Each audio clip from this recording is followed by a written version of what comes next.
Welcome to another episode of the Cannabis Marketing Podcast. I'm Ty Daniel Smith. And I'm Kylie Lowe. Today we are discussing tips to write a email subject line that drives open rates and converts. So we will walk through why email marketing is important, why the subject line is one of the most important pieces for driving results, and we'll discuss some research-proven tips to keep in mind when writing the next subject line for your next marketing email. So first, let's go into why email marketing is so important. So the biggest reason email marketing is so important is it's one of the highest ROI online marketing channels available.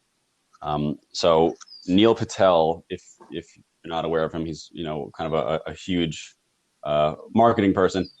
His team put together a graphic last year comparing the revenue generated from each dollar spent on different marketing channels.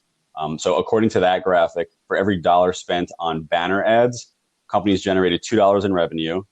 For every dollar spent on Google search ads, they generated $17 in revenue. For every dollar spent on SEO, they generated $22.24 in revenue. And on email marketing, for every dollar spent on email marketing, they generated $40 in revenue. So almost twice as much as SEO. Yeah, and SEO already is a really effective way of spending your budget. Right. Yeah. So, I mean, the reasons for that are one, that it's very inexpensive to send emails.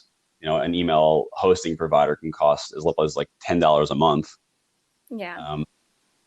And also, I mean, everyone checks their email. Everyone has an email address. According to a study from Fluent, which is a New York-based marketing data company, 89% of Americans check their inbox at least once a day. So if you're sending an email, it's going to be seen. It might not be opened if you don't have a great subject line, but it will be seen. So let's discuss let's discuss why it's important to focus on your email subject line. The biggest reason is pretty obvious. It's the first thing people see. When you open your email, the first thing you'll see is the subject line. So if it's not something that compels people to open it, then you're kind of wasting your time. Right. And experts say putting no subject line is a huge mistake, and most likely your email won't be open. So it's really important to put a subject line and a good subject line. Yeah, exactly. I wouldn't even consider sending no. I guess if it was to someone that I personally know and they're expecting it. But other than that, for a marketing email, I definitely wouldn't do that. So let's discuss tips to write a subject line that improves open and click-through rates. So the first one is don't capitalize. This is kind of something that might seem a little weird to some people, because by default, a lot of people will capitalize the first letter of every word in an email subject line, kind of like you would for like a blog article or something like that. But studies show that actually is not the way to go.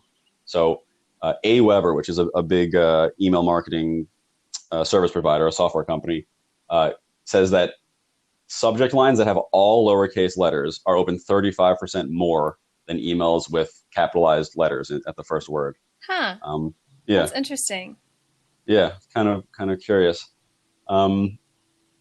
Another tip is to keep it short. Yeah. So this is another research-backed finding. It was found that emails that have less than 30 characters have a significantly higher open rate than longer subject lines. And do you know why that is? I don't. I can only guess. It's because the typical subject line on a mobile phone is 25 to 30 characters. Oh, and okay. 77% of emails are opened on a mobile device. So if you can read the whole subject line on your phone, you're probably, going to open it, right? So, wow. Yeah. I'm kicking myself for not knowing that.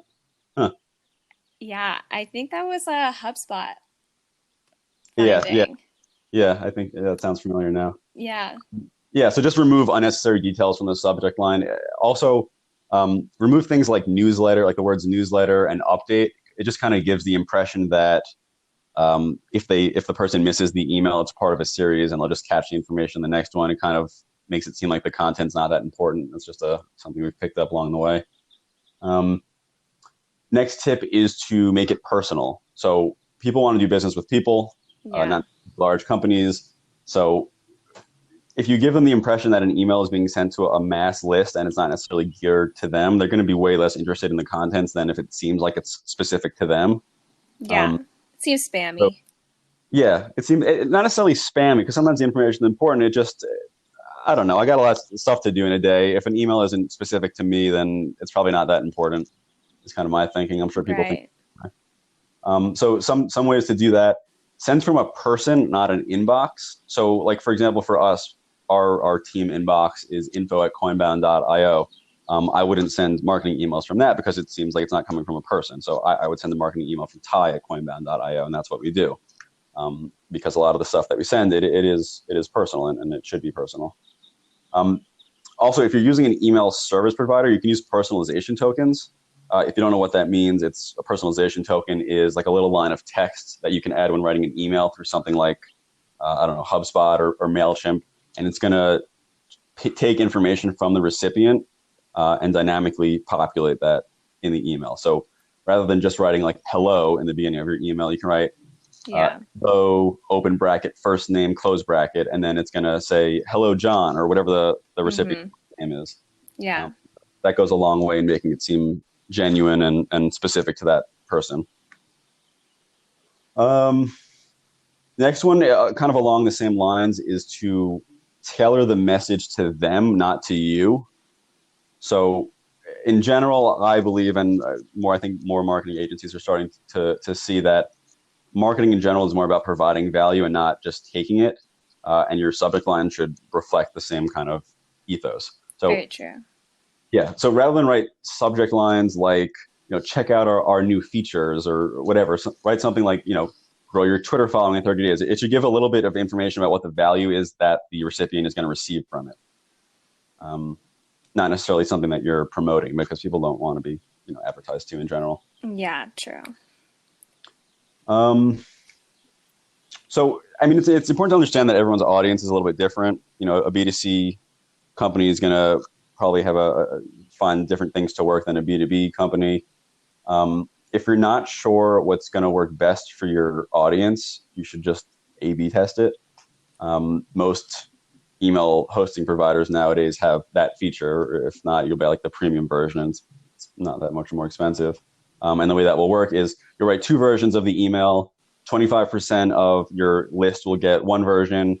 25% will get the second version, and then it's going to calculate which has a higher open rate, and then it's going to send the remaining 50% the higher performing subject line. So you do that a couple times, and you can kind of pick up on some patterns of what's working for your company, and then it'll save you some time, and then you can continue to do that and keep optimizing.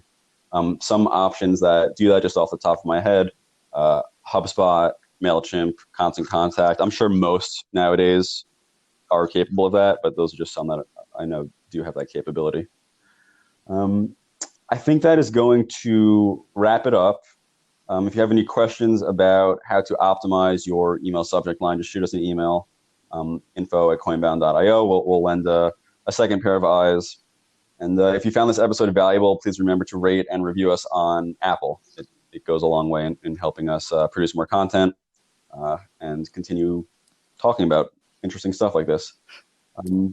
That is all for today, guys. Thank you for joining us. We'll catch you next time.